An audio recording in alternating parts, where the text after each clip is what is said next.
کارواں کو مضبوطی سے تھام کے رکھنا ہوگا، اس رسی کو مضبوطی سے تھام کے رکھنا ہوگا، اس کارواں کو آگے چلانا ہوگا جب تک ہم منزل مقصود تک نہیں پہنچتے ہیں، جب تک ہم کامیابی کی جانب اپنی راہ ہموار نہیں کر پاتے۔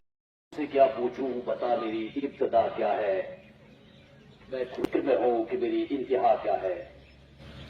خودی کو کر بلند اتنا کہ ہر تقدیر سے پہلے خدا بندے سے خود پوچھے بتا تیری رضا کیا ہے۔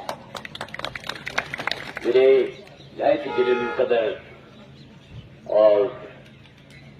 اس علاقے کے پھول باری حال کے ہر دل عزیز رہنما، لیڈر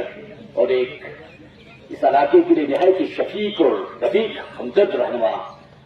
میرے پیارے بھائی حاجی ریاض احمد شان صاحب، ان کے ساتھ تشریف رکھی ہوئی ایک عظیم ہستی خطہ چناب کے ایک بڑے لیڈر سابق ایم ایل سی جناب فردوس احمد ٹاٹ صاحب، اور دائیں طرف سے بیٹھے ہوئے ہمارے شوکت جاوید ڈینگ صاحب،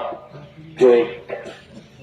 خطہ چناب کے ایک بڑے لیڈر میں جن کا شمار کیا جاتا ہے اور بانی حال کے ایک عظیم لیڈر ہیں اور اس وقت پیپلز ڈیموکریٹک پارٹی کے لیڈرز ہیں، اور ان کے ہمراہ بیٹھے ہوئے بہت ساری معزز شخصیات، ہمارے بی ڈی سی بانی حال سجاد حجام صاحب اور کافی سسری شخصیات ہیں۔ میں معافی چاہوں گا کیونکہ میرے لیے یہاں پر ایک سے بڑھ کر کے ایک جو قداور شخصیات ہے، اگر میں ان کا سبھی کا نام لینا شروع کروں گا تو وقت کی کافی قلت ہے، کیونکہ نواز کا بھی وقت آنا جاتا جانتے ہیں کہ میں بہت ہی مختصر الفاظ میں، کیونکہ بہت ساری شخصیات آپ کے اتحاد کے سامنے جو ہے روبرو ہونے والی ہے، اپنے قیمتی تاثرات رکھنے والی ہے، لہٰذا میں اپنی بات بڑی مختصر رکھنا چاہوں گا۔ لیکن اپنی بات رکھنے سے پہلے میں بالخصوص شان صاحب کی جانب ایک شعر جو ہے ڈیڈیکیٹ کرنا چاہوں گا، ان کی نظر ایک شعر کرنا چاہوں گا۔ کہاں سے سیکھی تو نے ایک بال یہ درویشی، چرچا بادشاہوں میں بھی ہے تیری بے حیائی کا۔ تو میرے ساتھی، جیسا کہ آپ سبھی لوگ جانتے ہیں، کیونکہ آپ سارے لوگ پیپلز ڈیموکریٹک پارٹی کے بڑے پرانے اور ہمدرد کارکنان ہیں اور خاص طور سے سب ڈویژن بھول کے خطے کے کونے کونے سے وابستگی رکھتے ہیں۔ آپ سب لوگ جانتے تھے کہ ہمارا ایک روٹین میٹنگ ہوتی تھی، جس طرح سے کہ یہاں پر ہمیشہ ہم 8 تاریخ کو مانسلی جو ہے ہمارا ایک میٹنگ جو منعقد کیا کرتے تھے، جس میں ہم اپنی جماعت کے کچھ معاملات کو لے کر کے غور و خوض کرتے تھے اور باقی مسائل پر بھی بات چیت ہوتی تھی۔ اور آج بھی اسی طرح کی ایک معمول کے مطابق ایک میٹنگ رکھی گئی تھی، لیکن ہمارے لیے خوشی کی بات یہ ہے، خوشخبری کی بات یہ ہے کہ ریاست جموں کشمیر میں پیپلز ڈیموکریٹک پارٹی جیسی عظیم جماعت نے ہمارے اس رہنما کو، ہمارے اس بھائی کو، ہمارے اس علاقے کو پھر سے ایک عزت اور توقیر سے نوازا، جو ہمارے لیے بڑے فخر اور سربلندی کی بات ہے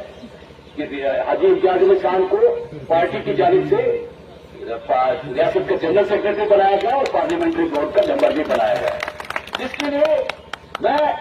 خصوصی طور سے دل کی امید گہرائیوں سے آپ سب کی جانب سے میں شان صاحب کو دل کی امید گہرائیوں سے مبارکباد پیش کرنا چاہتا ہوں، اس پوری قوم کی طرف سے مبارکباد پیش کرنا چاہتا ہوں۔ تو میرے ساتھیوں،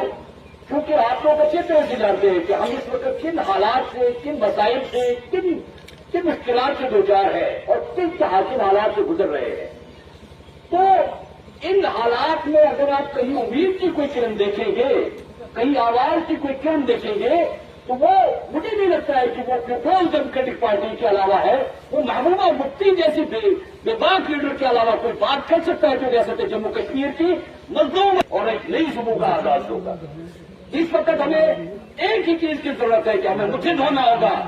ہمیں اکٹھا ہونا ہوگا، ہمیں اپنے آواز کو ایک کرنا ہوگا، ہمیں خیالات کو ایک کرنا ہوگا، تمام اختلافات کو درکنار رکھنا ہوگا اور ہمیں مل کر کے اس وقت اپنے علاقے کو نمائندگی دینی ہوگی۔ اور میں خاص طور سے یہ بتانا چاہوں گا آپ کو کہ ہم لوگ ہمیشہ ہی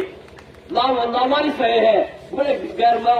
محروم رہے ہیں، ہمیشہ نمائندگی سے محروم رہے ہیں، سیاسی بصیرت سے، سیاسی قیادت سے محروم رہے ہیں۔ تو اس لیے میں آپ لوگوں سے زیادہ وقت نہیں جانا چاہوں گا، لیکن اتنا ضرور بتانا چاہوں گا کہ ہمیں اس کارواں کو مضبوطی سے تھام کے رکھنا ہوگا، اس رسی کو مضبوطی سے تھام کے رکھنا ہوگا، اس کارواں کو آگے چلانا ہوگا جب تک ہم منزل مقصود تک نہیں پہنچتے ہیں، جب تک ہم کامیابی کی جانب اپنی راہ ہموار نہیں کر پاتے ہیں۔ انہی الفاظ کے ساتھ میں آپ تمام حضرات سے اجازت چاہوں گا۔